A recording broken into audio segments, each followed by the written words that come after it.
خبردار شادی کرتے وقت خیال رہے کہ جس کا انتخاب کر رہے ہیں، شادی تسکین نفس اور تسکین جنس کا نام نہیں ہے، شادی تعمیر سماج ہے جی. اور اچھی طرح سوچ سمجھ کے، گوری چمڑی کے اوپر نہ جائیے گا، چال ڈھال پہ نہ جائیے گا جی. کردار دیکھیے گا، اور سب سے بڑا کردار حب زہرا ہے.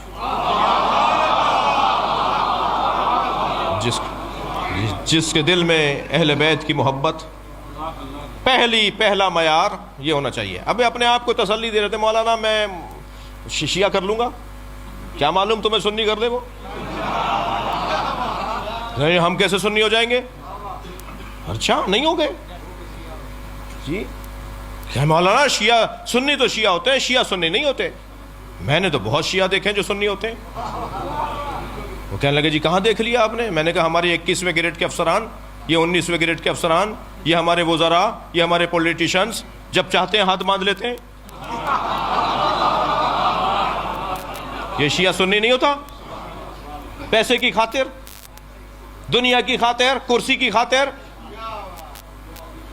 دو لوگوں کو تو مولا علی کا نام ہی نہیں لینا چاہیے، ایک بزدل کو، ایک کنجوس کو.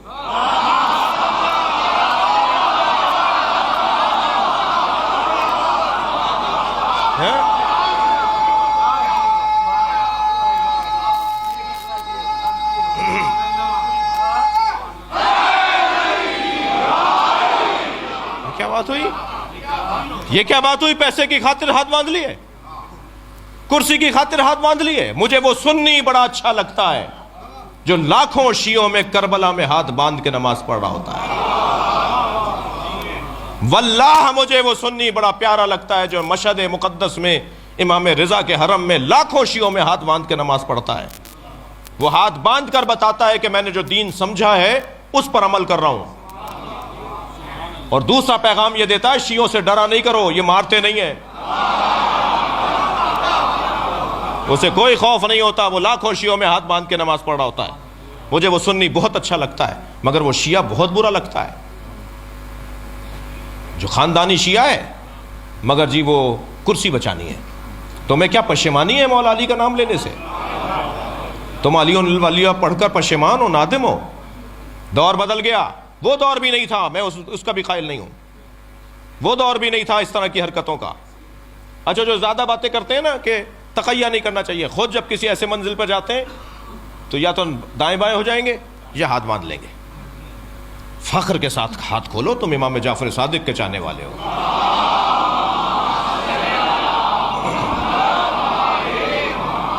جی اگر ابھی تک بات سمجھ میں نہیں آئی ہے تو وہ علیحدہ بات ہے، سمجھ لینا چاہیے کسی کے پاس جا کر کہ بھئی ہاتھ کھولتے کیوں ہیں. ایک بہت بڑے سیاستدان ہیں، شیعہ ہیں، خاندانی شیعہ ہیں، دادا پردادا سے شیعہ ہیں، وزیر بھی رہے، پاکستان کی کئی پوسٹوں پہ وزارتوں میں رہے. پچھلے دنوں انہوں نے مجھ سے کہا کہ جی میں سجدہ نہیں رکھتا کیونکہ نبی نے خاک پہ سجدہ، کربلا تو نبی کے بعد ہوئی ہے تو نبی نے پھر خاک پہ سجدہ تو نہیں کیا ہوگا، وہ تو کربلا کے بعد خاک آئی ہے. میں نے کہا یہی آپ کی غلط فہمی ہے. اور اچھا اس ٹائپ کے جو لوگ ہیں نا ان کے مزاج میں بولنا ہے، سننا نہیں ہے.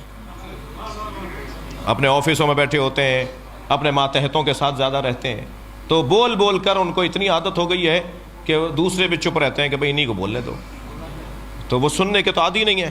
تو خدا کے لیے اچھا الحمدللہ اس وقت ہماری یہ پوزیشن بھی ہے کہ پاکستان کے جنرل، پاکستان کے وزراء، پاکستان کی شخصیات، تھوڑا سا دل ان کا ہمارے اوپر آیا ہوا ہے تو ہم بھی اپنا کام پورا کر رہے ہیں. تو وہ کہنے لگے جی میں سجدہ نہیں رکھتا. تو میں نے کہا آپ شیعہ نہیں ہیں؟ کہنے شیعہ ہوں، کھلا شیعہ ہوں، عزادار ہوں، ماتمی ہوں، گھر کی عزاداری ہے، خاندانی عزادار ہوں، خاندانی شیعہ ہوں، سجدہ نہیں رکھتا. میں نے کہا کیوں نہیں رکھتے؟ کہنے نبی نے کس پر کیا ہوگا سجدہ؟ میں نے کہا خاک پر. کہنے کربلا تو نہیں تھی؟ میں نے کہا کربلا تھی. کربلا تو حضرت آدم کے زمانے سے ہے. کربلا کی زمین پر تو حضرت آدم کو اللہ نے بھیجا، حضرت نوح کو بھیجا، حضرت ابراہیم کو بھیجا، ہر نبی کو کربلا بھیجا اور ہر نبی کا ایک قطرہ صحیح کربلا میں گرایا. ٹھوکر لگی، سر پھٹا، گھٹنا چھلا، پیر کے انگوٹھا چھلا، خون کا ایک قطرہ ضرور نکلا ہے ہر نبی کا. اور جب وہ پوچھتے تھے یا اللہ ہم سے کوئی خطا ہوئی ہے؟ کہ نہیں خطا نہیں ہوئی، حسین کا خون یہاں گرے گا، تمہارا ملا رہا ہوں.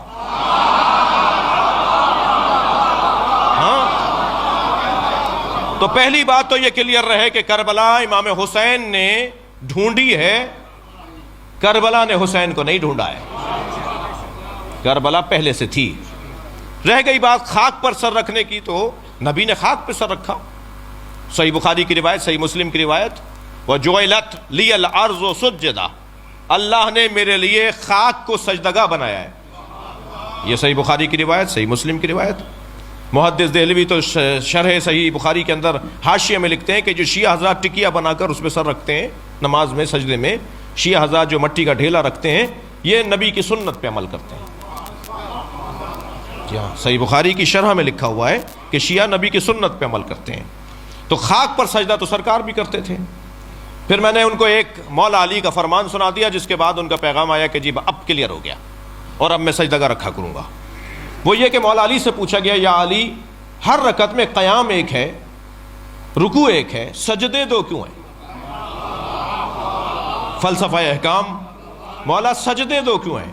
تو مولا نے قرآن کی آیت پڑھی کہ سجدے دو اس لیے ہیں کہ جب تم پہلا سر سجدے میں رکھتے ہو، پہلے سجدے کے لیے سر رکھتے ہو خاک پر، تو قرآن پکار کر کہتا ہے منہا خلقناکم، تم اسی مٹی سے بنے ہو.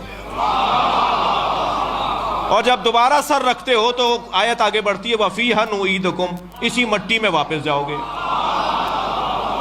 تو پہلا سجدہ تمہاری ولادت کی یاد دلاتا ہے، دوسرا سجدہ تمہاری موت کی یاد دلاتا ہے، اور دونوں سجدوں کے درمیان مختصر سا قیام ہے جسے زندگی کہا جاتا ہے.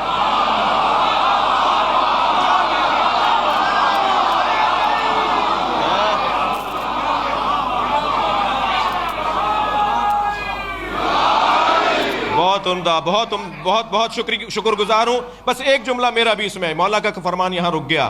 یہ جو دو سجدوں کے درمیان مختصر قیام ہے، اسے زندگی کہتے ہیں، جو استغفار پر مشتمل ہے. صلوات پڑھیں گے محمد و آل محمد کا.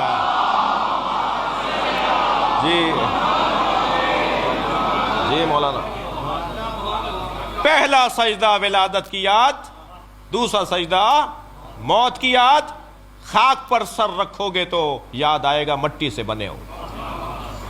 مولا علی نے فلسفہ بیان کیا، خاک پر سر رکھو گے تو یاد آئے گا مٹی میں واپس جانا ہے. دقت فرمائی آپ نے.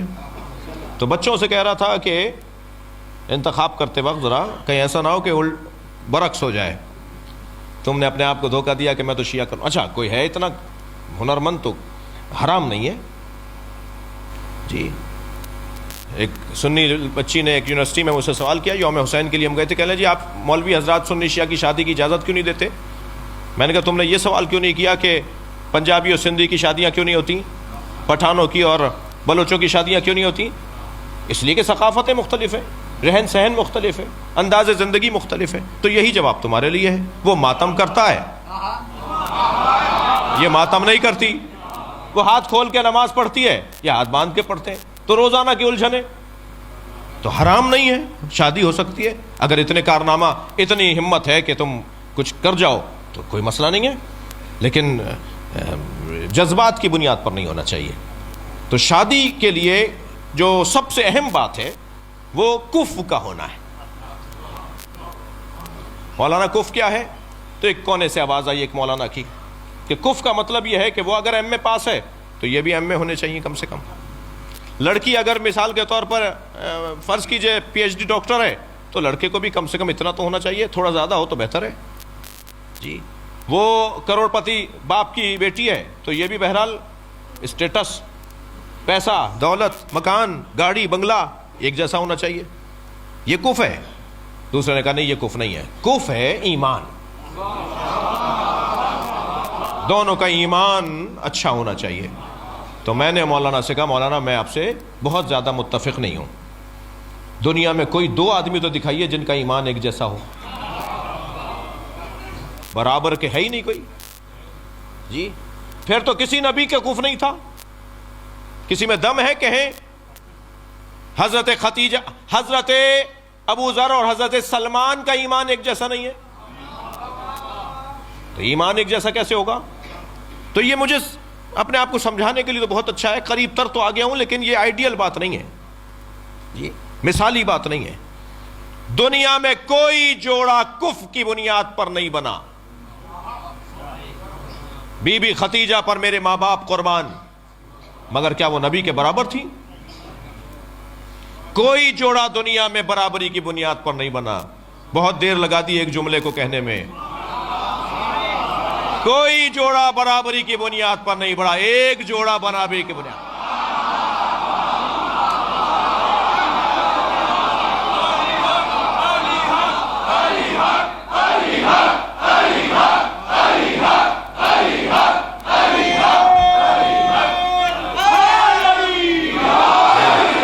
وہ علی و بطول کا جوڑا ہے.